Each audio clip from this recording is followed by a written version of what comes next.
था जब उस संविधान के पेज पर लिखा गया था इस धरती पर एक लड़ाकू जाती है जिसका नाम है राजभर भर राजभर। क्या ये संविधान पढ़ने वाले लोग संविधान को नहीं पढ़े थे क्या? लेकिन आज मुझे गर्व इस बात का है, अरे मेरे गरीब कार्यकर्ता, आपकी देन है कि देश के प्रधानमंत्री को भी राजा सहदेव राजभर का घुट्टा टेकना पड़ा और उनको भी मानना पड़ा। इस देश की ऐसी जाति है जिसका एक राजा हुआ करता था चक्रवर्ती सम्राट राष्ट्रवीर राजभर महाराज सुहेलदेव राजभर। नरेंद्र मोदी जी को विवश होकर के गाजीपुर के मैदान से कहना पड़ा कि जब तक देश चक्रवर्ती सम्राट राष्ट्रवीर राजभर महाराजा सुहेलदेव राजभर के आदर्शों पर नहीं चलेगा तब तक देश और प्रदेश का कल्याण होने वाला नहीं है। ये देश के प्रधानमंत्री कहते हैं।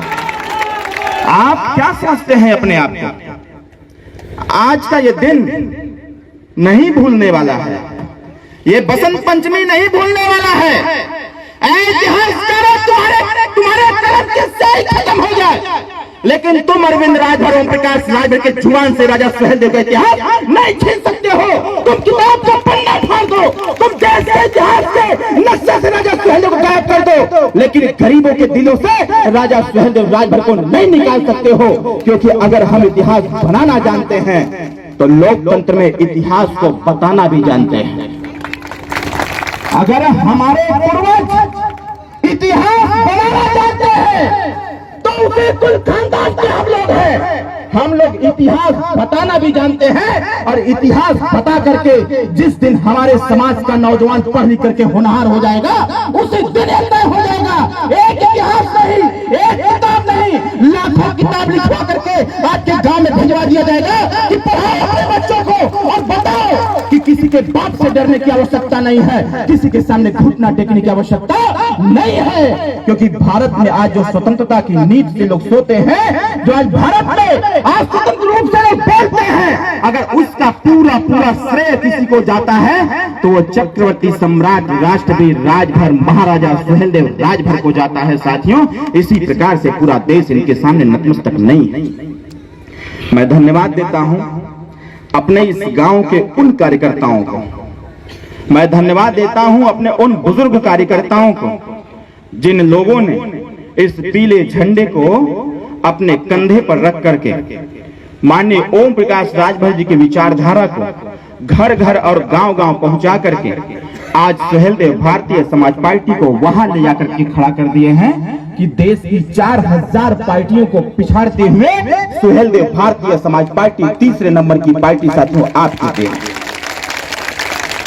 देश की 4000 पार्टियों को, देश की 4000 पार्टियों को और उत्तर प्रदेश की 84 पार्टियों को पीछे करते हुए आज सुहेलदेव भारतीय समाज पार्टी तीसरे नंबर की पार्टी हो गई साथियों। और आपके संगठन की देन है कि देश के या प्रदेश के चाहे जो भी पार्टियां हो, हर कोई आज ओम प्रकाश राजभर का चालीसा पढ़ने का कार्य करता है। साथियों, ओम प्रकाश राजभर जी का चालीसा पढ़ने का कार्य करता है। जिस प्रकार से विपत में हम और आप हनुमान चालीसा पढ़ने का कार्य करते हैं, उसी प्रकार से इस लोकतंत्र में जब किसी भी पार्टी की नैया डगमगाती है, इस लोकतंत्र में जब किसी भी पार्टी को सत्ता में जाने के लिए जब रास्ते बंद हो जाते हैं तब वहीं पर वो पढ़ने लगता है ओम प्रकाश राजभर, ओम प्रकाश राजभर। और जब ओम प्रकाश राजभर जब खड़ा होता है, जिस प्रकार से जब हनुमान खड़े होते हैं तो भूत और पिशाच भाग जाते हैं,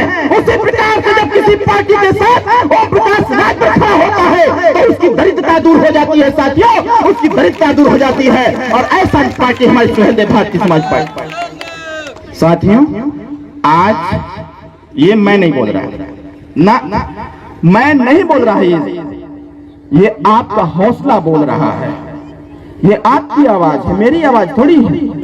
मैं तो एक गांव में पलने वाला और पढ़ लिख करके प्राइमरी विद्यालय सहमलपुर वाराणसी में पढ़ा। लोग हमको कहते हैं इटली से पढ़ के आया है। जब मैं कभी बोलता हूँ, डिबेट करता हूँ तो भाजपा सपा कांग्रेस के लोग कहते हैं लंदन से पढ़ के आया है। अरे यार, लंदन दूर सरवा, हम बनारस के शहर में भी जाके ना पढ़ पाएनी।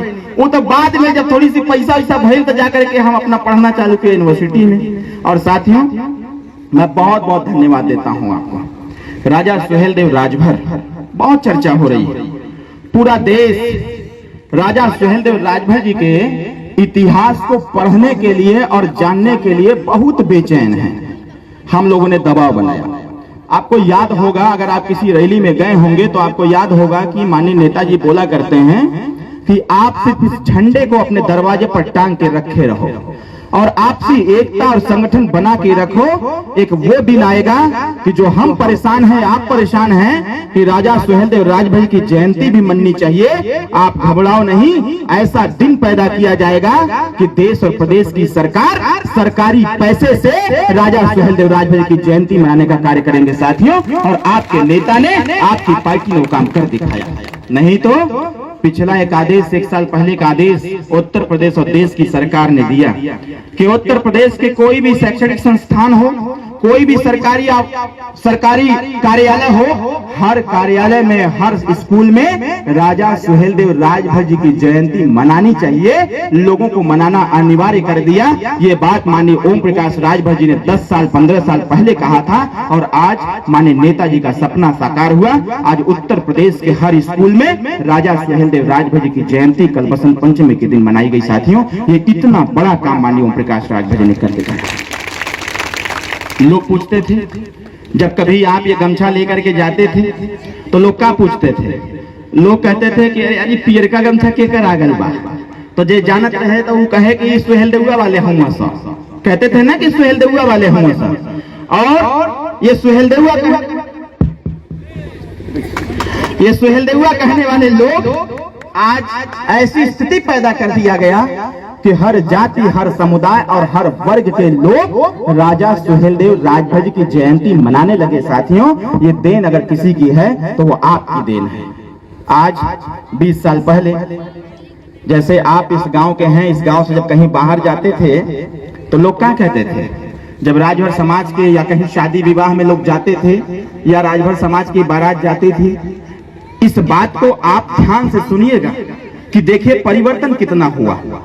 आपके झंडा उठाने से और आपके एकत्रित होने से कितना परिवर्तन हो गया।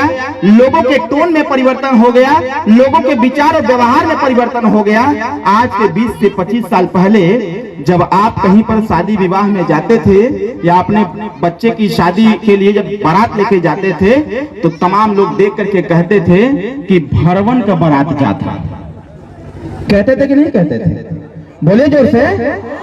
क्या कहते थे? कि भरवन का बारात जाता। ये ना कहते थे कि भरवन का बारात जाता। भाई बतावा, अगर ये देश में लोकतंत्र में अगर यादव जी हो सकेला, पंडित जी हो सकेला, बाबू साहब हो सकेला, राय साहब हो सकेला, तो राजभर साहब ना हो सकेला? बोला जोर से। लेकिन लोग क्या कहते रहे? ई भरवन का बारात जाता। हम मानो जब पार्टी बना देनी, जब पार्टी बना करके घूमने लगनी तो लोग का कहा भरवन का पार्टी है। हम लोग कहीं घबरा मत, ई भरवन के पार्टी में सबके जोड़ल जाई और जोड़ जाड़ करके वो लायक बना देवल जाई कि भरवा भरवा कहते कहते भर पे आ जाओगे। और जब भर कहोगे थोड़ी ताकत और लगाएंगे तो भर से राजभर कहला जाएंगे और फिर थोड़ी ताकत और लगाएंगे तो राजभर से राजभर जी कहा जाएगा। और जब ऐसे ताकत इकट्ठा किया जाएगा तो राजभर जी से राजभर साहब कहना पड़ेगा। और आज ओम प्रकाश राजभर जी ने आपकी ताकत के देन पर ओम प्रकाश राजभर जी ने राजभर साहब का दर्जा दे दिया। साथियों, ऐसा काम माननीय ओम प्रकाश राजभर जी ने किया। बताइए, सही कहता हूं कि गलत कहता हूं? सही कह रहा हूं कि गलत कह रहा हूं? जोर से बोला, सही कह रहा हूं कि गलत? न्यूज चैनल पर जब आता है तो कहते हैं कि राजभर साहब, डीएम साहब को हम लोग फोन करते हैं तो कहते हैं हाँ राजभर साहब बताइए क्या बात है। जब आपके यहाँ के गाजीपुर के एसपी को फोन करते हैं तो कहते हैं हाँ राजभर साहब बताइए क्या बात है।